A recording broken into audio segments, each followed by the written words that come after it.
Pero estamos en piso con Pablo Matkovit, él es defensor general de Neuquén y estuvo muy activo en todo esto que estamos relatando y que está dando afortunadamente sus frutos porque, como decimos, el primer caso de todo este gran universo ya tiene una sentencia favorable. Pablo, ¿cómo estás? Bueno, muchas gracias a vos por recibirme. La verdad que para ampliar un poco lo que vos contás, en la Defensoría Federal nosotros ya habíamos empezado a detectar este tema que es un tema muy invisibilizado, pero que empezó a tener mucho empuje, cruzado por los audios de Españuelo con relación a la cuestión de la administración, ¿no?, de la misma agencia, pero paralelamente esa agencia estaba haciendo estas auditorías.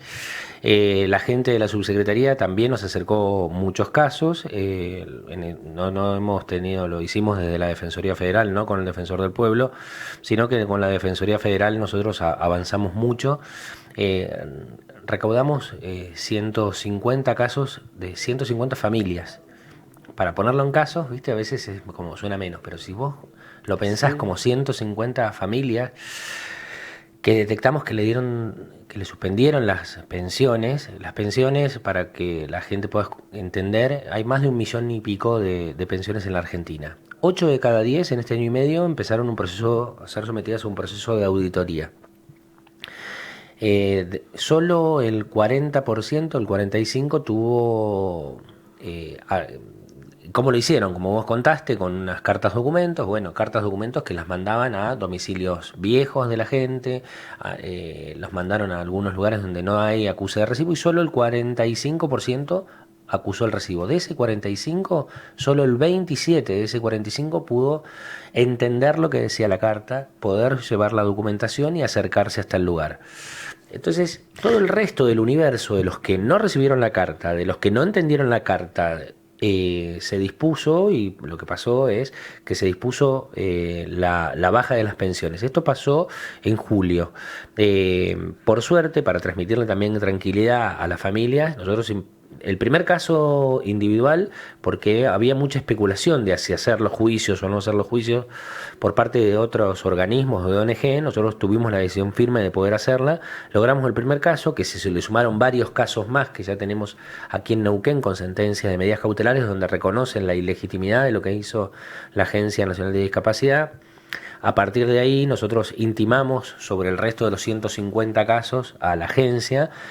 Eh, a Diego Española lo echaron y se dispuso una Sí. intervención. A partir de ahí nosotros pudimos la Agencia Nacional de Discapacidad, a partir de este caso y el volumen que los medios y junto con vos también le han podido dar al tema, logramos que nos empezaran a dar pequeñas respuestas y poco a poco los casos van levantándose las suspensiones, pero entendemos que era muy importante, es un espacio invisibilizado que hoy está cruzado con fuertes denuncias de corrupción, la agencia está intervenida y lo que a la gente le preocupaba venía desesperada, porque como te contaba, es 8 de cada 10 fueron auditados, pero la plata, cuando hablamos de cuánta plata es que cobran las personas, está alrededor de entre 250.000 a 300.000 pesos. Esa es la plata que muchas veces sirve para pagar los pañales. También hay una lógica donde la agencia tiene problemas eh, para pagar a los prestadores se van yendo porque no hay Ujú. plata, y muchas veces lograr que un prestador haga match con ese chico que lo ayude, solo lo puede entender la gente que tiene a alguien cercano. Por eso creo que es importante lo que ustedes hicieron, porque muchas veces esa gente que tiene ese problema está tan ensimismada con el problema de cómo le doy de comer, cómo le cambio el pañal, cómo ayudo a mi hijo a que mejore un poquito. Hay muchos chicos con el espectro autista que tienen algunos certificados de discapacidad y que son eh, eh, víctimas de esto que pasó, y la gente no sabe a dónde ir, ¿no? Una persona me decía, bueno, yo aposté a esta administración porque le iba a sacar las pensiones a los que robaban. Yo no puedo entender qué es lo que pasó porque yo no robo. Entonces no había esa conexión entre lo que uno hace cuando vota y lo que después pasa, ¿no? Entre mucha gente, y lo decían con mucha profunda decepción. A mí lo que me toca, yo soy defensor federal, intervengo en la organización de la justicia federal como defensor. Se elige ese defensor como se eligen a los jueces y a los fiscales en la nación.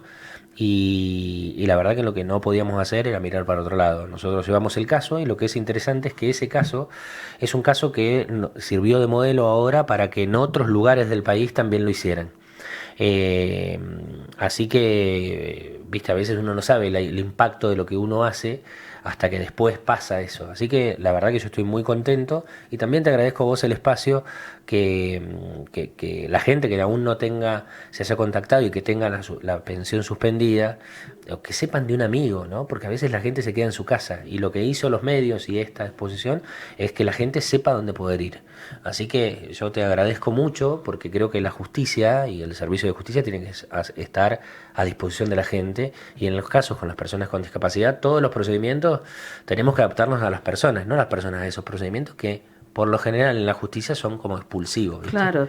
Ahora, lo que nos había contado antes el subsecretario de Discapacidad era algo que parecía justamente hecho completamente adrede, porque puede dar lugar a pensar, bueno, hubo una confusión, o hay un domicilio que no está actualizado, yo mando una citación para que una persona se presente para esa auditoría a un domicilio que es viejo, y esa carta se me rechaza, pero el hecho de mandar a domicilios inexistentes a un montón de gente habla ya de algo que está hecho adrede, como para que justamente no se presenten y después yo pueda hacer esa suspensión.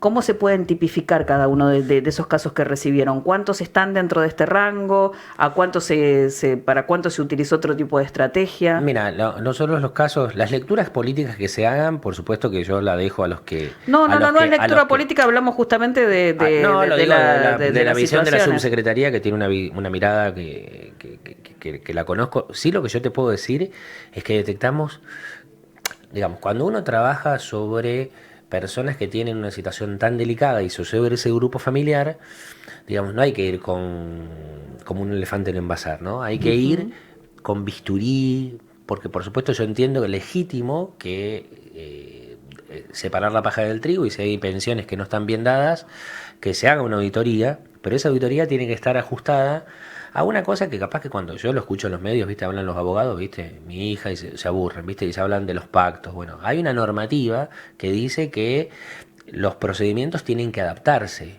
No, acá no hubo ninguna adaptación. Hay un caso que a mí me llamó la atención, que le mandaron una carta documento que es súper larga y compleja de entender. Yo me recibí a los 21 y tengo posgrado. Me resultaba difícil entenderla a mí, que hago y que trabajo de esto. Claro, como que no se entendía para qué... No se entendía el nivel de redacción, qué normas se aplicaban. Estaba mal hecha, porque no tenía ningún ajuste a las personas. Igual estabas le mandaron una carta documento a una persona ciega.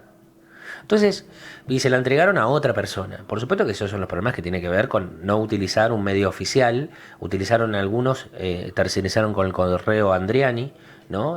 Las cartas documentos, y después decidieron suspenderlo.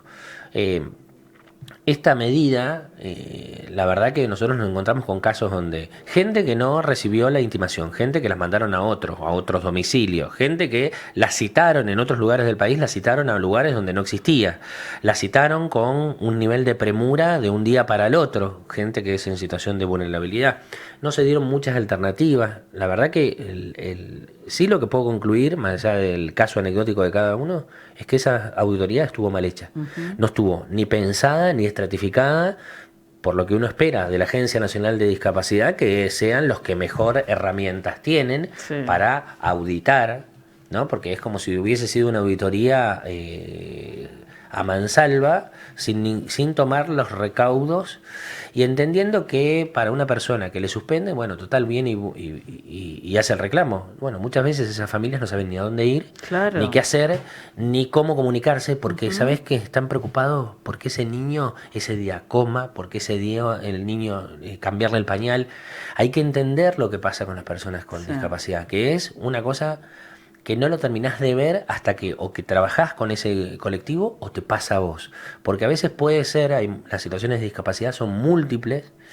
La Argentina, a partir de la Convención de los Derechos de Personas con Discapacidad, tiene una mirada integral, porque uno cuando tiene una discapacidad que le falta un miembro o una discapacidad con neurocognitiva, bueno, eso genera una discapacidad física, pero esa discapacidad física en el entorno social tiene un espectro más amplio, ¿no? O sea, y lo que se quiso hacer es hacer la auditoría también en una lógica sin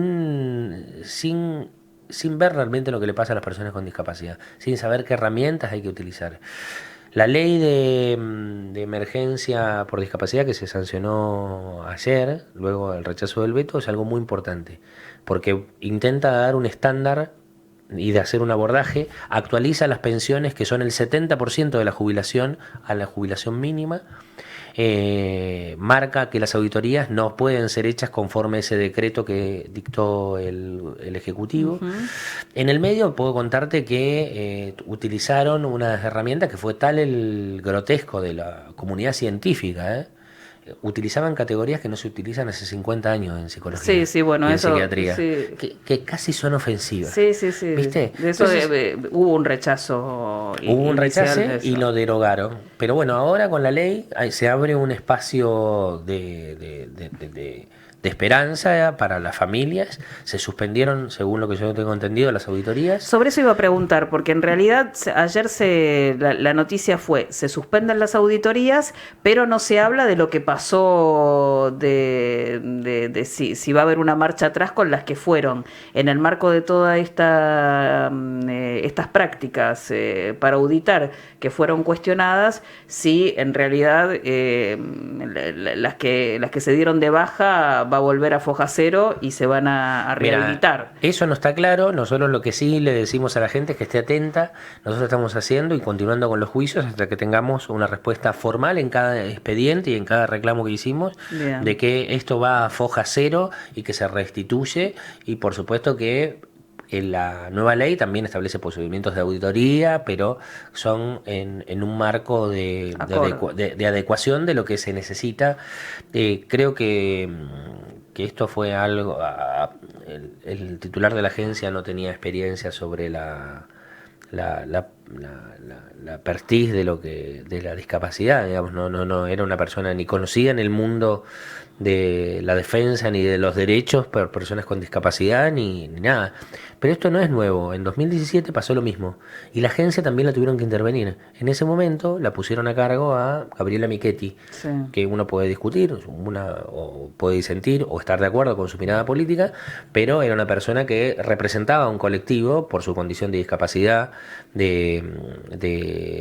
luego un accidente, no sé si la gente lo recuerda ya, porque ahora está medio retirada de la política, ella claro, era la vicepresidenta y está en silla de ruedas.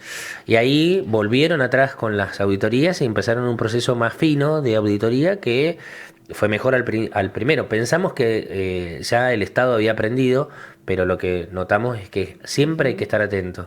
Y lo que es importante, lo que hacen ustedes es ayudar a la gente a saber dónde tienen que ir a reclamar. Bueno, dos cosas. Antes del cierre, porque ya los tiempos son los que nos corren. ¿Cuántos son todavía las presentaciones que se hicieron en la justicia y que se está esperando una respuesta? ¿Y cómo tiene que hacer alguien que fue citado a un lugar que no corresponde, que tiene algo, que sabe de alguien con discapacidad o que es alguien que nos está escuchando y tiene un problema de discapacidad y le sacaron la pensión y la quiere recuperar porque considera que fue arbitraria esa decisión? Nosotros lo que le pedimos a la gente es que se acerque a la Defensoría Federal, que queda en la calle Río Dulce, o que se comunique a través de las redes o www.mpd.gov.ar, ahí buscando la unidad no penal a cargo mía, Pablo Matkovic de Neuquén, puede acercarse ahí para comunicarse a través de no tienen que trasladarse porque hay gente de todos los lugares de Neuquén, claro, sí. Comunicarse a través de los números telefónicos que están ahí o a través del mail con alguna familia pero lo importante es estar muy atento para ver si pueden recuperar su pensión. Y por otro lado, los casos siguen avanzando, algunos ya se han levantado de la suspensión y seguimos trabajando fuertemente con estas 150 familias, que todos los días aparece un caso nuevo. 150, sí. Hoy son 150 Bien. y estamos trabajando mucho, y le quiero agradecer al equipo de la Defensoría, que son pibes y pibas, abogados, que la vocación de servicio aparece muy fuerte acá porque les pagan por 6 horas y laburan 12. Y que a veces se critica tanto a los empleados del Estado. Bueno, los empleados que trabajan en la Defensoría son empleados que son del Estado y trabajan intentando darle una respuesta a la gente, que creo que es lo que tenemos que hacer nosotros, los funcionarios judiciales, en todos los estamentos, ¿no? Bien, muchas gracias. No, a vos.